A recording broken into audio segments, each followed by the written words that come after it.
5.4, adding and subtracting complex numbers. Students will be able to add and subtract complex numbers both algebraically and graphically. We'll get to that. Okay, so we've done a little bit of this before. Let's go ahead and go right into example 1 here. Remember, we just treat these like terms. The only thing here is, remember, if you're subtracting, you're going to want to distribute that negative. So this is really like saying, I'm going to put it right underneath, negative 66. Sorry, my pen's a little weird. And negative 34i. Right? So if you distribute that negative, both terms become negative. Now you're just going to add like terms. Well, 96 and negative 66 is positive 30. And negative 47i and 34i, they're both negative, so that becomes negative 81i. And so there is your sum. Or you could say your difference, I guess, because we are subtracting. But the key point is to distribute the negative and then add. So, pretty straightforward. Go ahead and give practice number 1 a shot, and then check back when you're ready to check your work. All right, if you distribute the negative, you're going to get a negative 5 and a positive 10i. Then you can just add 7 and negative 5, make 2. 2 and 10 make 12i. So that's it. You should have had 2 plus 12i.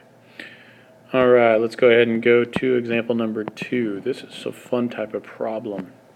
I don't know if you're going to see these on Khan or not, but these are some interesting problems. You might see this on the test.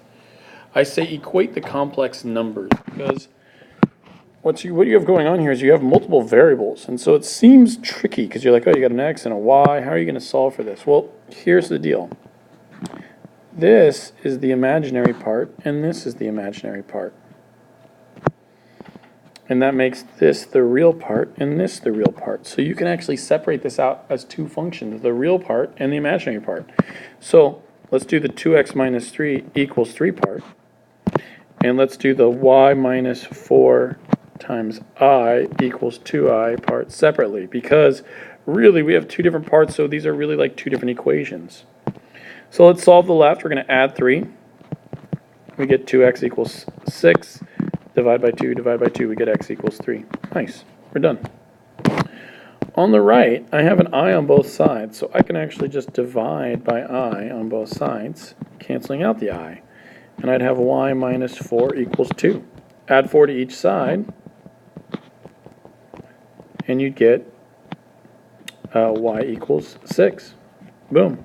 So, all you really have to do here is separate out the real part and the imaginary part and make 2 equations. So, practice number 2, go ahead and give it a shot.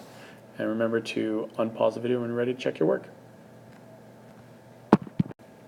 Okay, remember you want to separate this into the real part and the imaginary part.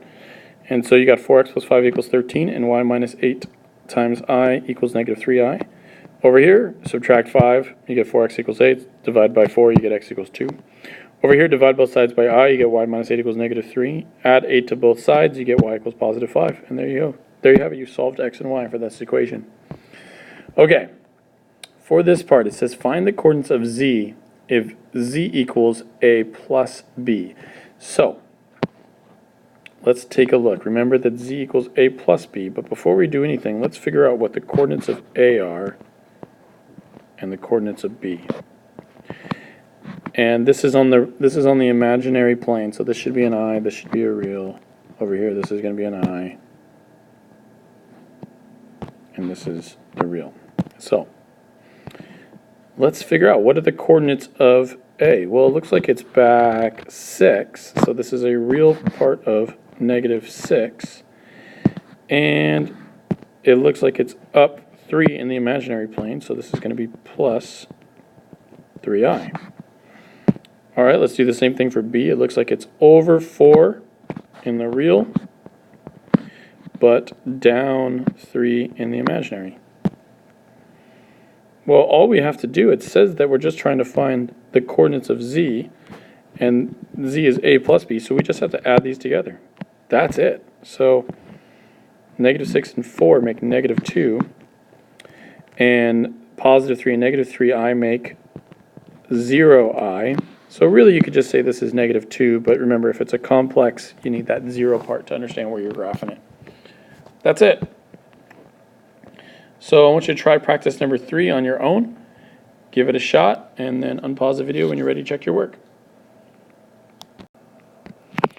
All right, so I wrote down the coordinates of A, I wrote down the coordinates of B, and then I just added. 6 and 4 is 10, 2 and -6 is -4. That's all there is to it. See you guys on the next video.